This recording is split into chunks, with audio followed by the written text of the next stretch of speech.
Valley. Welcome to the Rock and Roll Research Podcast, where we share the super cool backstories and side gigs of the insights and analytics pros that you trust.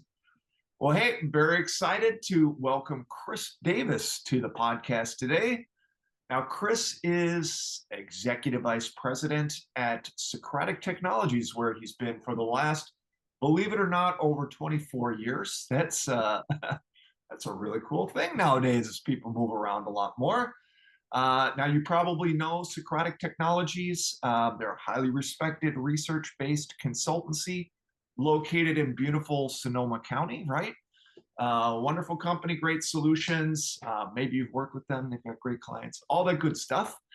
Now, a very interesting thing about Chris is that fatherhood has created a great opportunity to revisit a childhood hobby with his son. So we're going to talk about all that and more on today's podcast.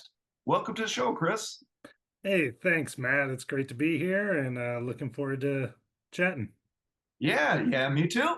Super excited to have you. Now, 24 years, over 24 years. That's quite remarkable at a great company, and clearly you've had, something to do with the company's success.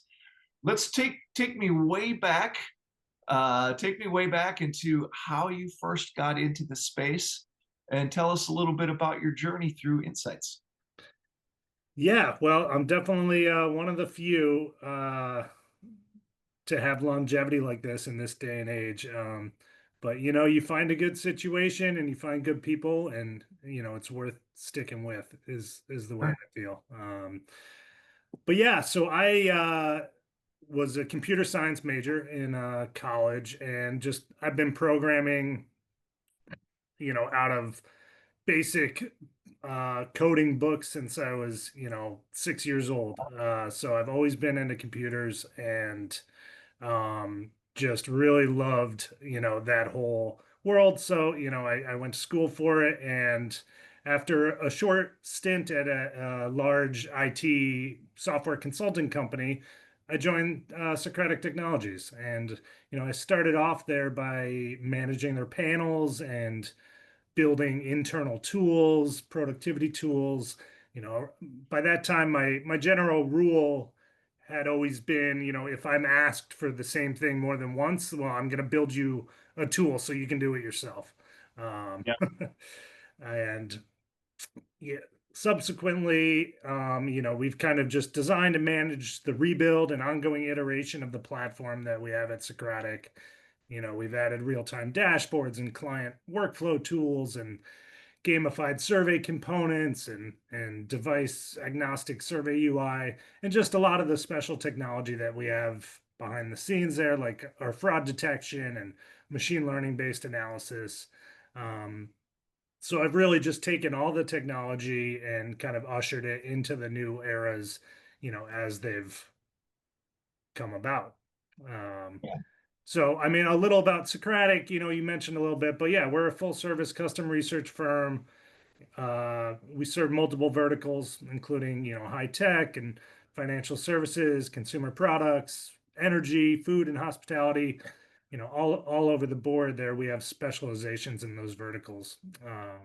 sure. And in addition to kind of our custom programs, we offer quick turn expedited programs for concept testing and brand tracking. And as I mentioned, we also have our own proprietary platform that can support everything from communities to CRM style project management. Um, Yeah, and we've recently opened up that platform externally. And so while most of the work that the company does is, do it for me, what we're finding is that a lot of clients are interested in that kind of do it with me space. So yeah, kind of DIY, but with backup, right? So the clients can run projects themselves, but tap us in at any point. Um, to help out, whether it's reviewing questionnaires or developing or reporting all along the project life cycle.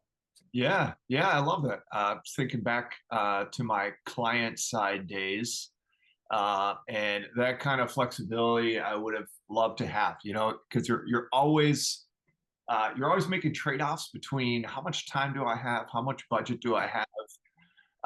This is a project that I would love to fit in. We don't have a lot of money. I'd love to be able to just roll up my sleeves and do it myself. Hmm. Have that kind of option, for any kind of project is a real benefit, I would imagine. So cool.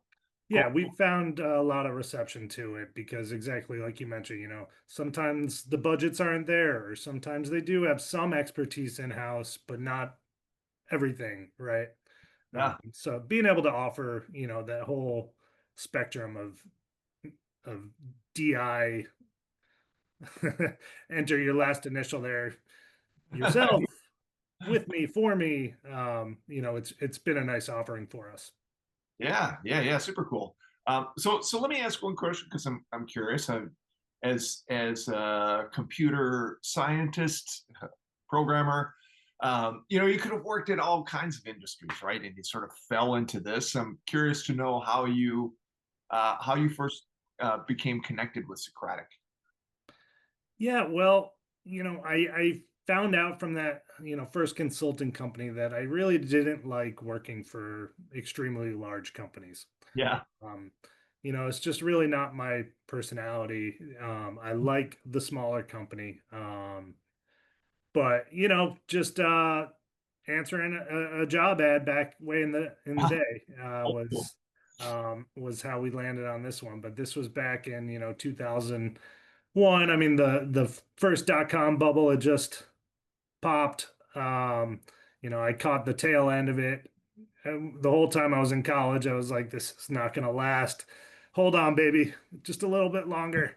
But that's happened what, 3 or 4 times since then now. So, Yeah, things just go up and down in cycles, and it's been amazing to have a small company and to be able to grow it and to, learn how to withstand the ups and downs of the yeah, larger economic cycles. yeah. Cool. All right. So you mentioned growing up and programming in BASIC. I did the same. So I think we share some commonalities in our backgrounds, which is cool. I remember booting up the DOS disk, every time you turn on the computer, kind of thing. Um, and we also shared another hobby. We were both baseball card collectors, which you have boomeranged and you're doing it again. So tell me a little bit about that. Yeah, so outside of work, I mean, most of my life revolves around being a parent to my 10-year-old son, and we're both super into sports, watching, playing. I've done a lot of coaching. And as a kid, I grew up collecting baseball cards, right? And I loved completing the sets and learning about the players and memorizing the stats and tracking prices in the old magazines and Yeah, trading with friends, right?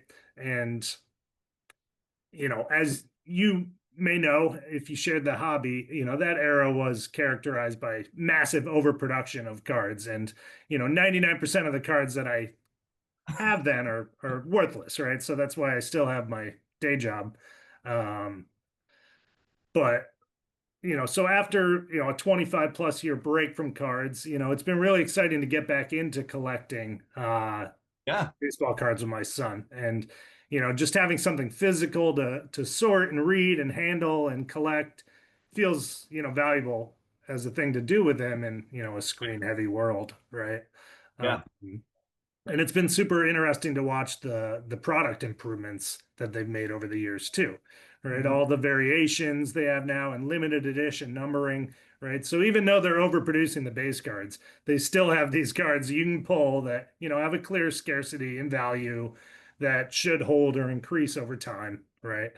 Um, Another kind of cool thing, and I brought a prop, is All props. well, so they've been doing each set contains inserts from 35 years ago, Topps design, right? Interesting. So I just Yeah. have one from well, this is 2024, and so this is one of the inserts, and it's the 1989 design. Oh, cool. And That's now we're on the 1990 design. So I'm getting to see all these cards and pull them out of new packs that um we that I originally pulled back in the day. So it's been pretty cool to revisit the hobby and you know Yeah. make new collections and make new memories with my kid. Yeah, that's super exciting. I remember for me, I know I'm a little bit older than you are. So when we started and I was a kid, the whole concept of the cards having value just really hadn't hit yet. And so when that started happening and people were talking about rookie cards being worth all this money, I'm like, what?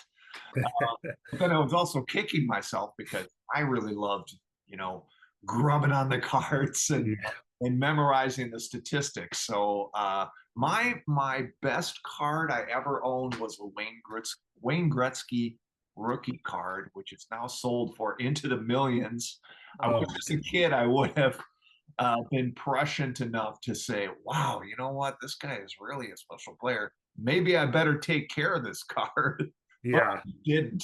Curious to know, what is maybe the most valuable card you had, or maybe the biggest bust you had? Uh, what comes to mind? Yeah, well, I have a couple I grew up in Chicago kind of in my formative years. So I have a healthy Michael Jordan collection of Yeah, cards. Um so there's probably a good value one in there. But to be honest, I'd have to go through and look, I mean, even those sets that were overproduced, they have some highly desirable rookies in there from the 80s, like Ken Griffey Jr.'s got a real popular one yeah, from back then. And but yeah, like I said, I still have a job. We're not doing this for the money. yeah. Yeah, it's funny. I'm a little bit jealous because my kids, they do not care about sports at all. Uh, but they do collect Pokemon cards. One of my sons does, which is kind Well, I think from what I see in the space, I mean, that's even more crazed. yeah, yeah, it is. It is pretty crazy, and he'll talk to me about it. And there is a whole. Uh, it would be very interesting to sort of be on the inside and understand those components of value, and what your strategy should be in terms of the rarity of cards and that sort of thing. So it's an interesting business now, actually. Yeah, I agree. I agree. Now you also do coaching, right? You coach your son's team. Is that right? Yeah, well, I coached baseball for 3 or 4 years and basketball for or 3 or 4 years, and it was a lot of fun when they were, seven, first, second grade, right? But as they get older, they get a little trickier for like a dad coach. So I've kind of pulled back a little bit from that. I still, I play with him unlimited amounts. So, I'm never gonna say no if Sure. he wants to have a catch or work on his swing, or work on his jumper. But I have pulled back a little in the last year from coaching the masses. But the time spent coaching was super helpful to me. And, even kind of how I work in my professional life, right? I mean, there's a couple things that I would say I've learned, from kind of leading in tech. And well, one, maybe it doesn't apply anymore, but when I was younger and managing people or whatever, and the same goes with kids, and that's kind of fake it till you make it, right? You got Yeah. to have a air of confidence and pretend like you know what you're doing at all times, even if that might not be the case. Um, never let them see you sweat, basically. But, I think the bigger lesson that I can apply to kind of my professional life is that, you don't win by giving people solutions, right? You win by helping them discover their own strengths and play their position well. And, I think the same approach applies in tech leadership, right? Instead of micromanaging, you got to focus on kind of the systems and the roles and just like in sports, really the best teams are the ones where each person knows their role and trust the process, and everyone understands their role and can operate confidently, whether it's a youth team or a development team. Um, Sure, sure. Yeah, I love that. I love that. That's great stuff. So let's get back into insights here real quick. I when I think of Socratic, I think of I've always felt like Socratic is sort of ahead of the curve from a technology standpoint.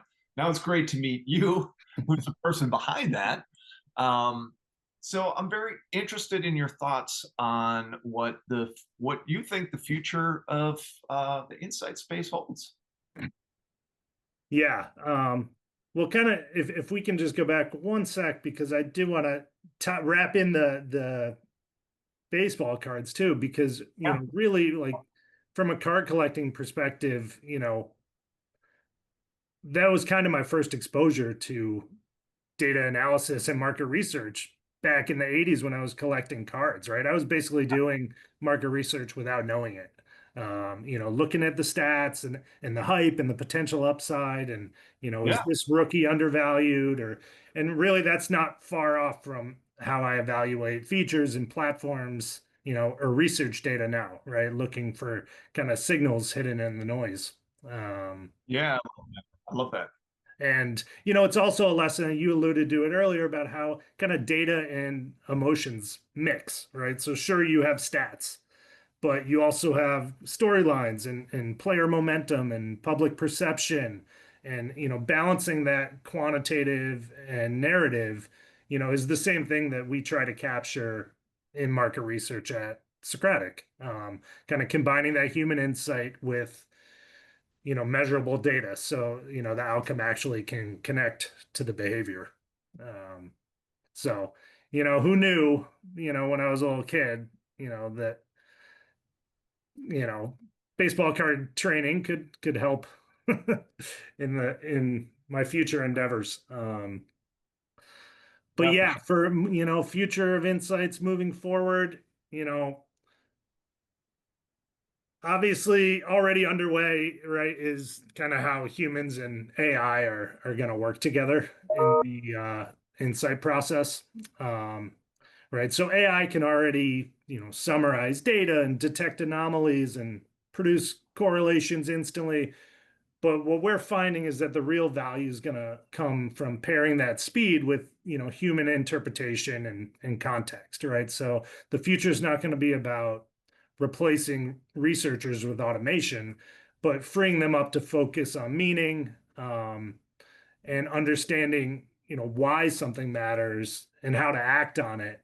And, we'll let the machines handle the pattern detection and, things like that, right? And so, I think that the organizations that get that balance right, and who build those systems that let humans and AI think together rather than, here all AI, right?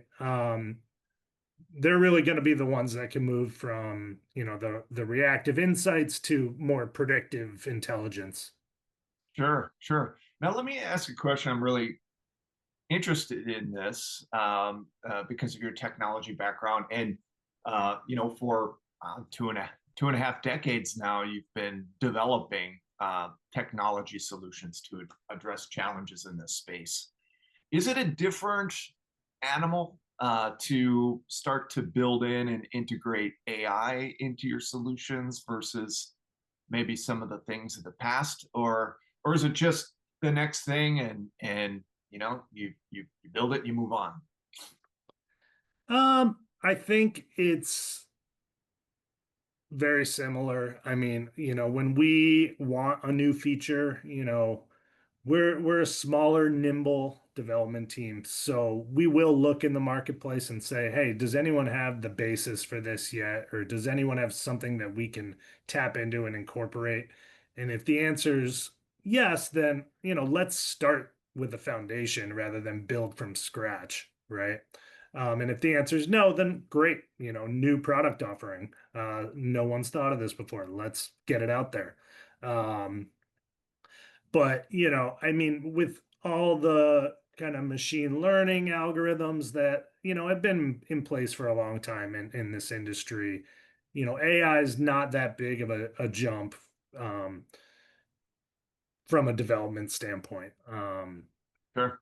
But it's super exciting the things that we're able to do now that we weren't, like, we're utilizing kind of conversational chatbots to enrich our qualitative feedback that we get from respondents. So rather than just, hey, open-end question here, it's, you know, open-end question and then a little probe from the AI chatbot and then more rich feedback, right?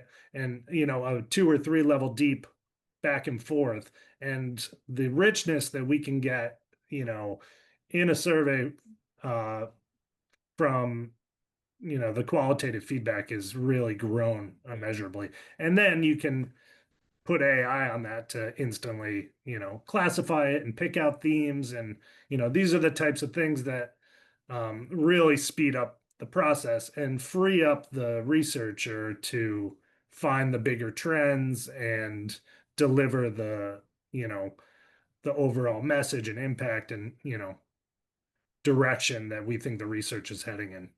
Sure. Sure. Cool. Excellent. Love it. All right. All right, Chris. So we're all super busy nowadays, right? But we're all consuming media every day, in one shape, form, or another. So I'm interested to know, as you think about, for big broad question here, the media you're consuming for insight, inspiration, or enjoyment, or all three, what is earning your time? Yeah. Well, when I have the time, I like to track kind of product behavior more than the headlines, right? So I'll actually dig into kind of GitHub release notes and API changes and those quiet feature rollouts that, I think kind of signal, the direction better than some of the big splashy headlines. So that might not be everyone's kind of cup of tea reading, but It's not mine. It's not mine. you That's all. don't spend this long in this field without, uh, you know, being into things like that, frankly. But yeah, other than that, I mean, I like kind of the builders who show work in progress stuff, like Jason Fried and independent developers who kind of share the prototypes and their thinking behind it rather than just final outputs. Uh, Sure. or Stratechery is a good site that kind of analyzes how um, technology and business and strategy all intersect. Um, Kind of how tech companies can create and capture that value. Um, so for enjoyment, I mean, I still, like to spend time in kind of some of those older baseball card forums and communities, and Sure. it's nice to be in kind of a straightforward hobby space where there's really just people are only there for the one thing that they came there for, right? There's no distracting tangents and Yeah. Exactly. Exactly. Cool. Excellent. All right. So, Chris, you know that this is the Rock and Roll Research Podcast, right? I was very upfront about that from yeah, the I've heard. Yeah. get-go. We have not talked music at all. And you know the question that I really love to ask. So, you're stranded on a desert island, Chris. Mm. You have three albums of your choosing to keep you company for the rest of your days. Of your choosing, what are those albums? All right. Well, we're gonna go with the band, The and band. now I've chosen the Last Waltz as a little workaround because that's gonna give me incorporate a few more musicians in there. Yeah. If I can only have three, might as well have an album with a lot of people on it. I, But I can say this is the first mention of the band. Uh, really, in, 140. yeah, no, they're an all-time favorite of mine, and that is just a classic performance, right? Um, so big fan of the band. Oh, And let's see, for number two, I'm gonna go with Shady Grove by Jerry Garcia and David Grissman. And yeah, yeah. uh, this is representative. Back in my college years, I had a real deep dive into kind of the sea shanty genre. Yeah. Yeah. And that one has always been near and dear to me. If you guys haven't listened to it, you should give it a try. I love that. I'm going to give that one a listen. Cool. And then let's see, last one. If we're going to an island, we got to bring maybe Bob Marley and the Wailers with us. Yes. We'll go with Catch a Fire. That is one of my favorite albums by them, and it sounds good on the beach, especially. So, Absolutely. Absolutely. Makes perfect sense. I would love to have some Bob Marley with me myself if I were in such a situation. But yeah, great choices. Chris, this is a great chat. Would love to talk again later sometime and dive deeper into the baseball card space. I have a lot of good stories to share. I'm sure you do as well. That would be a lot of fun. So hopefully we see each other in person one of these times soon. I really appreciate the time. I appreciate the chat. Thanks so much, and rock and roll. hey, thanks, Matt.